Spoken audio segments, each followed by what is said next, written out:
এখন দেখে নিব ভার্ব টু রাইট লেখা ফিউচার ইনডিফিনাইট টেন্সের সিম্পল বা অ্যাফার্মেটিভ সেন্টেন্সকে কিভাবে নেগেটিভ সেন্টেন্স গঠন করব।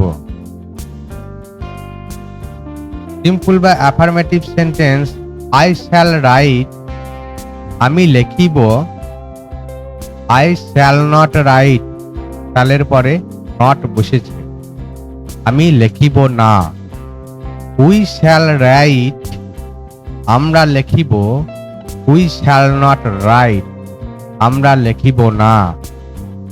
ইউ উইল রাইট, তুমি লিখিবে। ইউ উইল নট রাইট, তুমি লিখিবে না। ইউ উইল রাইট, তোমরা লিখিবে। ইউ উইল নট রাইট, তোমরা লিখিবে না। হি উইল রাইট, সে লিখিবে। হি উইল নট রাইট, সে লিখিবে না। দে উইল রাইট, তাহারা লিখিবে। দে উইল নট রাইট, তাহারা লিখিবে না। ফিউচার ইনডিফিনাইট টেন্সের verb to write simple to negative. I shall write, I shall not write. We shall write, we shall not write. You will write, you will not write. You will write, you will not write. He will write, he will not write. They will write, they will not write. এখন দেখে নিব verb to write লেখা future indefinite টেন্সের simple বা affirmative সেন্টেন্সকে কিভাবে negative sentence গঠন করব।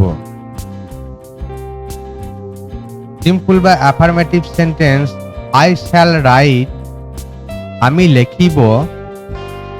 আই শ্যাল নট রাইট, শ্যালের পরে নট বসেছে, আমি লিখিব না।